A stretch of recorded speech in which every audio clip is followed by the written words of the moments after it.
오늘은 본문을 통해서 이 스드기야 왕에 대한 이야기를 한번 생각해 보려고 합니다.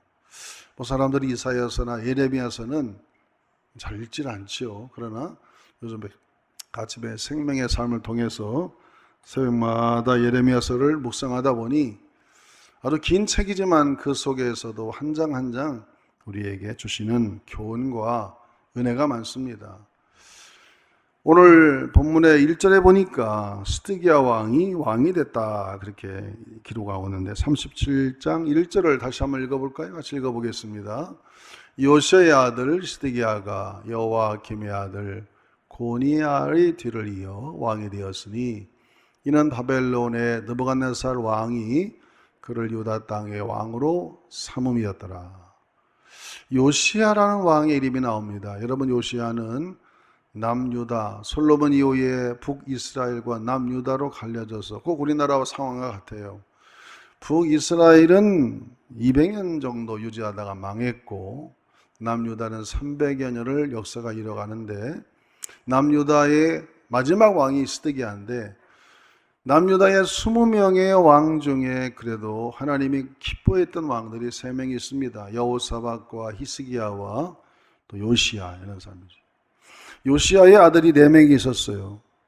4명이 있었는데 3명이 다 한 번씩 왕을 했습니다. 원래는 장자가 왕하고 끝나야 되는데 그런데 어떻게 된 것인지 그렇게 훌륭한 아버지 믿음을 내 아들이 한 명도 닮지 않고 완전히 우상의 길로 가다가 이제 셋째 아들인 스드기야가 마지막 20번째 유다의 왕이 됐을 때 그때의 이 나라가 결국에 망해버리는, 이제 느부갓네살 왕이 이미 1차로 유다를 침공해 와서 다니엘 같은 많은 인재들을 끌고 갔고 2차 침입이 돼서 나라가 망하기 직전이었어요. 이때에 정말 선지자의 역할이 중요하고 그 지도자가 중요하잖아요.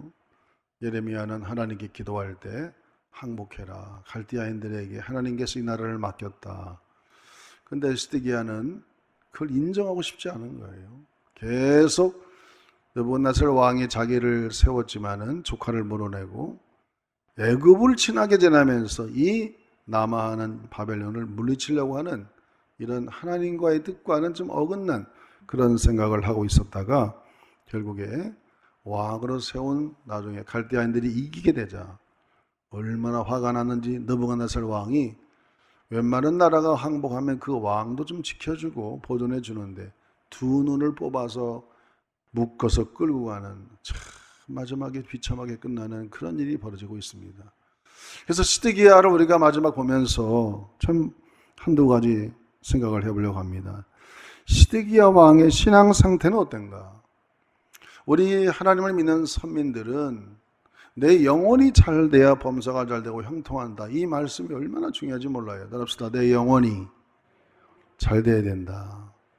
뭐니 해도 우리는 영혼의 성령 충만, 하나님의 음성을 듣는 영적인 귀, 또 하나님을 볼 수 있는 영안이 열리고 내 마음의 눈이 열려서 내가 직접 듣지 못하면 내 주변의 선지자들을 통하여 하나님께서 주시는 말씀을 잘 경청해야 되는데 오늘 스드기야의 특징이 뭡니까? 오늘 37장 2절에 보니까 스드기야의 그 영적 상태를 한마디로 이렇게 표현합니다. 같이 읽어보겠습니다. 2절 말씀. 그와 그의 신하와 그의 땅 백성이 여호와께서 선지자 예레미야에게 하신 말씀을 듣지 아니하니라. 잘 들었어요? 안 들었어요? 안 들었다고 그랬어요.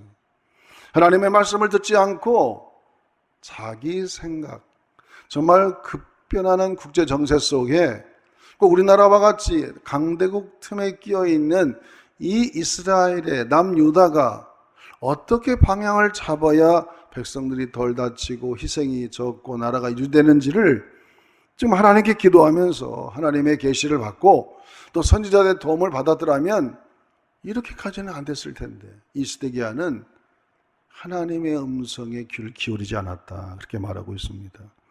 여러분, 스드기야가 누굽니까? 그렇게 훌륭한 영적 개혁을 일으켰던 요시야의 세 번째 아들입니다. 역대상 3장 15절에 보면은 요시야는 아들이 4명이 있었어요. 역대상 3장 15절 읽어보겠습니다. 3장 15절. 요시야의 아들은 맏아들 요하난과 둘째 여호야김과 셋째 스데기야와 넷째 살룸이요 그랬습니다. 이 셋째 스데기야가 왕이 돼가지고는 더 나라가 핍절해지고 어려워지는 거예요. 그래서 이 스데기야는 요시야의 훌륭한 그런 신앙을 본받지 않고 이 세상 하나님과의 거리가 먼 관계로 갑니다. 그런데 이상하죠. 예레미야를 쭉 읽다 보면은 예레미야 35장, 36장, 37장인데 오늘은 36장에는 예레미야가 하나님의 말씀을 기록한 것을 고관들이 와서 스데기야 왕이 읽어줄 때 그 성경책을 불에다 태워버렸다 했어요. 스데기야가. 말씀을 듣는 게 고가오니까 말씀을 불로 태워버렸다 했어요. 근데 여러분 35장에 보면은 정말 깜짝 놀랄 만한 한 가문이 나타납니다. 거기에는 레갑이라는 가문이 있는데 그 레갑은 북이스라엘의 왕조의 왕족 출신이었어요. 그 왕족 출신들이 아방이 우상을 숭배하면서 이세벨을 아내로 맞이해가지고 얼마나 우상을 많이 섬겼습니까? 엘리야 시대죠. 그런데 나중에 엘리야가 예언했으나 저 사람은 저 피가 개가 핥을 것이다 그랬는데 여러분 아합의 최후가 어떻게 됐습니까? 반역이 일어나가지고 아합은 길바닥에서 객사를 했습니다. 그 피가 땅에 흘렀는데 정말 개들이 그 피를 핥아먹었어요. 그런 현장을 보고 있던 레갑이 왕족이지만 이제 그 도시를 떠나서 남으로 내려와가지고는 이제 그 아들, 오늘 보니까 이 말씀이 나와 있잖아요. 요나답이라는 사람이 우리 가문은 절대로 포도주를 먹지 말아라. 그리고 집도 짓지 말아라. 씨앗도 뿌리지 말아라. 그리고 항상 장막 텐트만을 치고 이리저리 숙산업을 하면서 살다가 언제든지 주님이 부르면 올라갈 준비를 해야 되고 어떤 정치적인 역사의 주류가 되어서 부를 추구하고 잘 살다가 영적으로 타락하여 저 아방처럼 가문이 멸망을 당하는 일을 당해서는 안 된다. 그렇게 미호론을 했는데 이것이 200년을 지켜오면서 예레미야가 한 번은 레갑 부손들을 만나가지고 포도주를 권했더니 그들이 포도주를 안 먹는 거예요. 얼마나 나르세린처럼 자기를 정결하게 지키려고 했는지 술을 먹지 않았다 이거예요. 아마 예레미야가 감통을 합니다. 감탄을 해요. 예레미야서 35장 8절에서 10절 한번 읽어보겠습니다. 예레미야서 35장 8절부터 우리가 레갑의 아들 우리 선조 요나답이 우리에게 명령한 모든 말을 순종하여 우리와 우리 아내와 자녀가 평생 동안 포도주를 마시지 아니하며 살 집도 짓지 아니하며 포도원이나 밭이나 종자도 가지지 아니하고 장막에 살면서 우리 선조 요나답이 우리에게 명령한 대로 다 지켜 행하였노라. 이렇게 말하니까 예레미야가 깜짝 놀랐습니다. 나만 하나님 잘 믿고 나만 그래도 하나님께 늘 울며 나라를 위해서 기도한다고 생각했는데 아니 레갑의 자손들이 이렇게 나시린처럼 경건하게 하나님의 뜻을 따라서 살아가는지를 알고는 얼마나 감탄하는지 모릅니다. 여러분 저는 이 두 가문이 비교가 돼요. 다윗의 아들에 이어서 계속 정치의 중심에 있고 역사의 주류가 되어서 부를 누리고 살고 잘 살게 되고 아주 그래서 나중에는 시드기야 왕같이 완전히 타락하여 우상 숭배하다가 두 눈이 뽑히고 나라는 망해먹고 그러나 레갑이라는 가문은 비록 주류에 들어가지 못하고 역사의 주 무대에 있지는 못하지만은 아웃사이드에 있으면서 항상 텐트 치고 오늘의 날이나 주님을 기다리는 초대교회 성도와 같이 마라나타의 믿음을 가지고 씨도 뿌리지 않고 농사도 짓지 않고 하나님이 공급해 주는 것을 먹고 양을 치며 이리저리 방랑하는 그런 인생을 살아갔다 이거예요. 여러분 베드로가 베드로전서에 말씀합니다. 인생이 무엇인가? 인생은 나그네라 그래요. 나그네. 오늘 코로나 같은 이런 시대에 어떻게 살아야 될까? 이런 어둠의 시대 속에서 살아가는 우리 그리스도인들은 오늘 시드기야와 같은 그런 영적인 눈이 어두워지고 영적인 안목이 하나도 없는 그런 어둠의 세계에 살 것이냐? 레갑 자손과 같이, 이건 하나님의 말씀도 아니고 한 조상이 포도주 먹지 마라, 타락하기 쉽다, 집도 짓지 마라, 그리고 씨앗도 뿌리지 마라, 그리고 주류에 들어가지 마라, 늘 주님 오실 날을 기다리면서 경건하게 마지막 때를 준비하는 그런 삶을 살아가라고 얘기한 그 조상의 말을 200년 동안이나 계속 지켜나가는 이러한 아주 경건한 그런 가문과 같이, 여러분, 저와 여러분들은 오늘날 이 코로나 시대 속에 이렇게 레갑 가문과 같은 하나님의 말씀을 순종하고 하나님의 윤리와 법도를 지켜나가는 그러한 신실한 성도가 다 되시기를 주의 이름으로 축원합니다. 언제 주님이 오시더라도 그 주님을 맞이할 수 있는, 정말 초대교회 때 초대교회 성도들은 땅굴 속에 살고 몇 대를 이어 살아도 항상 마라나타 신앙이었어요. 주님이 속히 온다고 그랬으니까. 지금은 정말 주님 오실 날에 가까운 이때에 그런 마음의 자세를 가지고 우리가 살아가야 되지 않을까, 그런 생각을 해보고, 또 한 가지 생각해 볼 때 이 시드기야 왕의 신앙 상태를 보면은 도대체 이 시드기야 요시야 왕의 아내가 누굴까? 궁금해요. 자녀들의 신앙은 엄마의 영향을 많이 받는데 그 아방도 이세벨이라는 여자를 얻어가지고 그 딸 아달랴가 남유다로 시댁가가지고 아주 다윗의 왕자들을 다 죽일 뻔하는 그런 엄청난 일이 벌어졌습니다. 아마 요시야는 나름대로 신앙은 좋았지만은 그 아내가 경건치 않아 자녀들에게 신앙에 큰 영향을 주지 못했기 때문에 이런 일이 벌어지지 않았을까 생각하면서, 저와 여러분의 마지막 소원은 뭡니까? 우리는 이제 다 때가 되면 주님 앞에 가게 될 텐데 여기에 남아있는 다음 세대, 이 세대들이 정말 하나님 잘 섬기고 우리보다도 더 경건하게 이 레갑 후손들과 같이 신실한 삶을 살아가도록 신앙의 유전이 잘 되어지기를 주님의 이름으로 축원합니다. 그것만이 우리가 남는 일이요, 그것만이 정말 길이 남는 일일 것입니다. 두 번째로 시드기야를 생각해 볼 때 시드기야가 예레미야를 참다운 선지자로 인정하고 이렇게 기도 부탁을 합니다. 오늘 본문에 보니까 예레미야 37장 3절 같이 읽어봅니다. 3절 말씀 같이 읽어보겠습니다. 시드기야 왕이 셀라마의 아들 여호갈과 마세야의 아들 제사장 스바냐를 선지자 예레미야에게 보내 청하되 너는 우리를 위하여 우리 하나님께 여호와께 기도하라 했으니 그랬어요. 아니, 그래도 시드기야가 믿음이 있나? 진짜 선지자는 예레미야다라고 생각하고 하나님께 기도 좀 해봐라. 왜 기도하라고 그랬냐면은 아까 서두에서 말했듯이 이 바벨론 왕 느부갓네살 왕이 시드기야를 왕으로 세웠기 때문에 그 바벨론 왕을 잘 섬겨야 되는데 이 시드기야는 이 반골 기질이 있었던 것 같아요. 이게 싫은 거예요. 그래서 애굽이 더 세게 보여. 그래서 늘 친애굽 정책을 썼어요.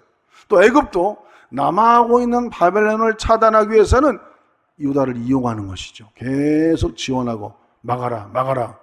그래서 이번에는 애굽도 별로 힘도 없는데 마지막 군사를 일으켜가지고 이제 예루살렘으로 올라온다 소식 나니까 이 바벨론 군대가 잠깐 물러가려고 하니까 그때야 비로소 야, 이거 참으로 좋은 기회다.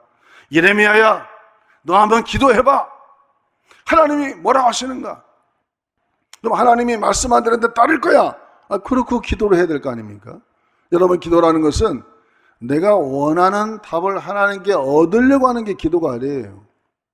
기도는 하나님이 원하는 것을 듣는 게 기도죠. 한번 따라합시다. 기도는 하나님이 원하시는 것을 듣는 게 기도다. 그래서 예레미야가 기도했어요. 가서 응답 얘기했습니다. 예레미야서 37장 7절에서 8절 읽어보겠습니다. 예레미야 37장 7절에서 8절 기도하고 이렇게 얘기했습니다. 읽어봅니다. 이스라엘의 하나님 여호와께서 이와 같이 말씀하시니라.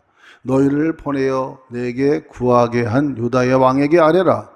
너희를 도우려고 나왔던 바로의 군대는 자기 땅 애굽으로 돌아가겠고 갈대아인이 다시 와서 이 성을 쳐서 빼앗아 불사르리라 그랬어요.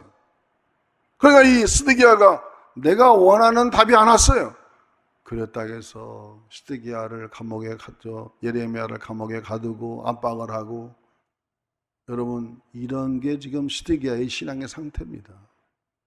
여러분, 기도라는 게 뭐예요? 내 뜻대로 하지 마옵시고 주님의 뜻대로 하옵소서라고 하는 그러한 기본의 정신을 가지고 우리가 기도를 해야 되는데, 순종할 마음 자체도 없는, 아마 이때 제 생각에 번뜩 다윗이 생각나요. 다윗 같으면 어떻게 했을까? 다윗은 나단 선지자가 지적할 때마다 항상 들었습니다. 이 파렴치한 사람이 바로 당신이 올 때 그 자리에서 무릎 꿇고 사람들 앞에 사죄하고 하나님께 회개했는데, 다윗이라면 예레미야야, 이 상황이 좀 이렇다, 내가 어떻게 해야 되겠느냐 한번 하나님께 여쭤봐라. 예, 갈대아인이 다시 와서 친답니다. 갈대아인에게 항복을 하세요. 그러면 당장 사신을 보내서 갈대아 바벨론 느부갓네살 왕에게 우리가 항복할 때니 사람을 희생을 줄이고 우리를 잘 보호해달라, 그렇게 말해야 될 거 아니에요. 여러분, 왜 하나님께서는 이런 고난을 주실까요? 하나님은 이미 마음을 정했습니다.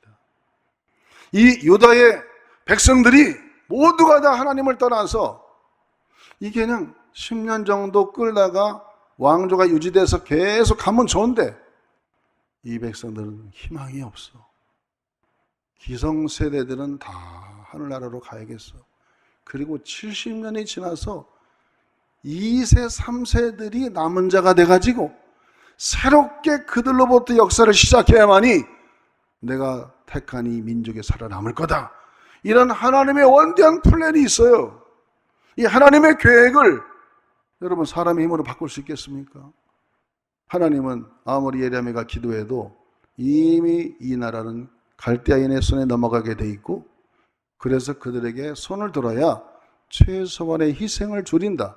너희들은 다 바벨론으로 끌려가게 될 것이고, 거기서 상당한 기간 동안 70년의 세월을 지나서 남은 자들이 다시 와가지고 선민으로서 성전도 세우고 다시 역사가 시작될 것이다. 그렇게 하나님의 계획이기 때문에 그 계획을 예레미야가 얘기해 줬는데 스드기야는 받아들이지 않는 거죠. 들읍시다. 순종할 마음이 없는 기도 부탁은 의미가 없다. 바로 오늘 스드기야가 그런 기도 부탁했기 때문에 결국에 그는 계속해서 하나님과의 반목을 하다가 나중에는 갈대아인에게 결국 포위당하여 돌 하나 도리에 남지도 않고, 결국에 성전이 다 파괴되고 모든 기물도 다 빼앗기고, 정말 역사의 왕조를 막아가게 되는 정말 스드기야한 그런 왕이 되어버리고 만 것입니다. 마지막 한 가지 더 생각해보면 스드기야는 살아날 수 있는 기회가 있었어요. 누구 아니야? 참남은 선지자 예레미야가 옆에 있었다는 것이죠. 여러분, 영적 지도자들이 항상 옆에 있어요. 다윗에게는 나단이 있었습니다. 그리고 히스기야에게는 누가 있었느냐? 이사야가 있었어요. 오늘 역사의 그 훌륭한 선지자 예레미야, 그 예레미야가 옆에 있는데, 스드기야는 11년 동안 나라를 치리했는데 그 예레미야가 진짜 선지자라는 것을 스드기야는 알면서도 그 예레미야는 말하는 것을 하나님의 음성으로 받지 않고 무시하고 내 생각을 주장하다가 결국에는 인생이 망해버리는 참으로 어리석은 그런 왕이 되어버리고 말았습니다. 한번 따라합시다. 주의 종들과 소통을 잘하자. 여러분, 주의 종들의 말을 안 들으면 하나님이 주의 종들을 왜 세우겠어요, 이 시대 속에? 여러분, 저도 똑같은 사람이지만 하나님께서 왜 평생 신학을 하고 설교하고 말씀을 해설하라고 그러겠습니까? 하나님의 대언자로서 말씀을 전하면 그 말씀을 내 말씀으로 지금 하나님께서 말씀하신다 이렇게 생각해서 듣고 순종하면 살 길이 열릴 줄로 믿습니다. 그래서 예레미야가 참 선지자가 옆에 있음에도 불구하고 스드기야는 참으로 어리석은 사람이었어요. 그 말을 듣지 않습니다. 여러분, 참 선지자 예레미야가 얼마나 하나님 말씀을 액면 그대로 전한다고 고통과 핍박이 많았는지 37장 12절부터 읽어보면 합니다. 37장 12절부터 15절까지 읽어보겠습니다. 같이 읽어봅니다. 예레미야 베냐민 땅에서 백성 가운데 분깃을 받으려고 예루살렘을 떠나 그리로 가려 하여 베냐민 문에 이른즉 하나니아의 손자요 세라마의 아들인 이리야라 하는 이름하는 문지기의 우두머리가 선지자 예레미야를 붙잡아 이르되 내가 갈대인에게 항복하려 하는도다. 예레미야가 이르되 거짓이다. 나는 갈대인에게 항복하려 하지 아니하노라. 이리야가 듣지 아니하고 예레미야를 잡아 고관들에게 끌어가매 고관들이 노여하여 예레미야를 때려서 서기관 요나단의 집에 가두었으니 이는 그들이 이 집을 옥으로 삼았더라 그랬어요. 예레미야는요 하나님의 말씀을 갈대아인이 이 땅을 점령한다 그렇게 하나님의 말씀이기 때문에 전한 죄밖에 없어요. 자기는 갈대아인에게 함유하고 싶은 마음이 없어요. 개인적으로 볼 때는. 그러나 하나님이 그렇게 정했다고 하니까 그 말을 전한 죄밖에 없는데 매국노라고 치부받는 그런 일이 일어나고 있는 것이죠. 참 선지자 열악하기가 얼마나 어려운지 모릅니다. 이것은 분명히 하나님의 뜻인데 그 말을 했다가는 동족을 배신하는 자가 되고 사람들로부터 다 배신자가 되어서 옥에 갇히고 핍박을 받고 꼭 사도 바울이 복음을 전한다고 동족들이 그를 얼마나 핍박했습니까? 내가 바울을 죽이지 않으면 먹지도 않고 자지도 않고 마시지도 않겠다고 하는 그런 살인 결사대가 결성되니까 하나님이 바울을 보호하려고 로마 감옥에 집어넣어서 로마 병사들이 데리고 로마로 가게 됐잖아요. 여러분 하나님의 뜻은 하나님이 이루어 가시는 줄로 믿습니다. 그러므로 이 참 선지자가 이렇게 사명에 투철한 하나님의 종이 시드기야 곁에 늘 있었는데도 불구하고 살 수 있는 기회, 좋은 기회가 여러 번 있었음에도 불구하고 그 길을 찾지 못하는 어리석은 이 시드기야. 저는 이 예레미야를 쭉 한 장 한 장 묵상하면서 참 시드기야가 짠한 생각이 들었어요. 여러분 한나라 왕이 두 눈이 뽑히고 쇠사슬에 묶여서 질질 끌려간다고 생각해봐요. 가물에 엄청난 그 불명에다가 나라가 어떻게 되겠습니까? 왜 이렇게 됐느냐? 하나님의 음성을 들을 귀가 없었어. 하나님을 볼 수 있는 눈이 없었어. 하나님을 볼 수 있는 마음의 눈이 닫혔기 때문에 아마 그래서 하나님이 지금 이 시대 속에 너무 인류가 인간은 다 할 수 있어. 달나라도 가고 화성도 보내고 인간이 계획하면 안 되는 게 없어. 그렇게 살다가 빵 터지니까 해결을 못하는 거죠. 비행기도 못 뜨고 하나님께서 너희들 너무 거만해, 교만해. 그래 내가 지혜를 주지 않고 어떻게 해결할 수 있나 봐라. 하나님이 그러신 거 아닌가? 저는 그렇게 느낍니다. 우리는 겸손해야 되고 하나님의 지혜를 구해야 되고 우리가 다 하나님 앞에 겸손하게 지금까지 살아온 것도 하나님의 은혜요. 앞으로도 역사를 이어가고 우리가 살아갈 것도 하나님의 은혜라는 것을 생각하고 하나님 앞에 더 신실하게 살아가서 레갑의 후손들과 같이 한 가지의 말씀이라도 잘 지켜서 여러분 경건한 하루하루가 되기를 주님의 이름으로 축복합니다. 축복합니다. 그래서 이 어려운 시대에 여러분의 믿음이 더 하나님께 가까이 가기를 주님의 이름으로 축복합니다.